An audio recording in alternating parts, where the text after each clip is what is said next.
Hey everyone, excited to be back for this week's edition of Frequently Asked Questions for Commercial Real Estate. In today's video, what I want to do is talk about the difference between lease commencement and rent commencement and how that's going to factor into your lease negotiations and then ultimately affect you throughout the lifetime of your lease. So before we dive into this video, I'd greatly appreciate it if you could like and subscribe to this channel.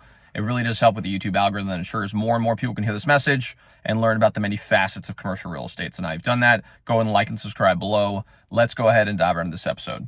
All right, so the question itself is, what is the difference between lease commencement and rent commencement? And really, before I share any insights, I got to preface this by saying that I'm not an attorney and do not interpret this as legal advice. I'm just sharing my insights as a broker who's been operating the space for almost 5 years and how I leverage some of these values to be able to best serve my clients. So just forewarning as far as a disclaimer. So again, the question is, what is the difference between lease commencement and rent commencement date? Well, lease commencement is when both parties are privy to the contract sign that agreement. So if you and the owner sign the agreement on today's date, that's when the lease commencement date begins. Now, rent commencement is a different story. Now, where rent commencement comes into play is when rent is due to be paid.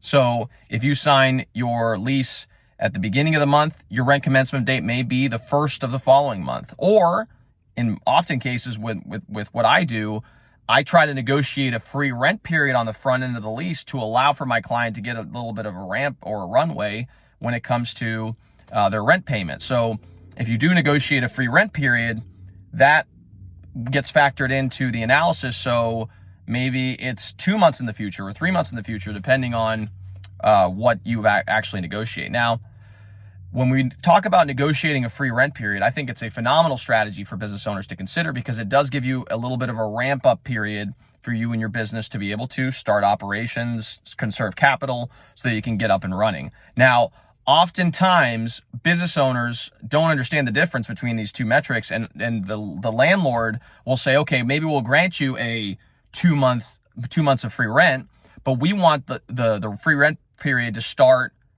as soon as you sign that lease. So as soon as both parties sign that lease, the clock starts on the free rent period. Now, what I'll often do is try to negotiate on behalf of my tenants and say, well, we want the lease rent period, I should say, the free rent period to start once construction's complete. So let's say it takes you 2 months to fit up the space for your needs.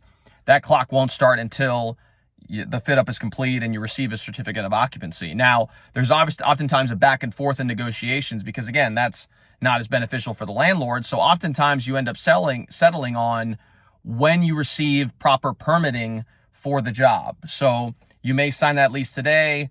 You are working with a contractor and they file permits with the city. As soon as they get the green light from the city to start construction, oftentimes that's kind of the wiggle room where you will ultimately settle as far as the agreed timeline for your free rent period. And so that's why it's so important to understand these differences because, again, it could buy you additional time of free rent so you can get your clients up and running. And if you yourself are a business owner, each payment that goes out is less capital that stays within your business. And obviously, the more capital you keep in your business, the quicker you can grow and the quicker you can stabilize your operation. So hopefully you gain some value from this video. If you like this channel, please like and subscribe. It does make a huge impact on our ability to reach a broader audience. Along with that, if you're looking for commercial property and space here in the Louisville metro and surrounding areas, I am a licensed commercial real estate broker here in Kentucky and also in Indiana. Be happy with your search. Feel free to reach out to me at 502-536-7315, or you can reach me via email at raphael@crescentigroup.com. Thanks again so much for tuning in, and we'll see you all next time.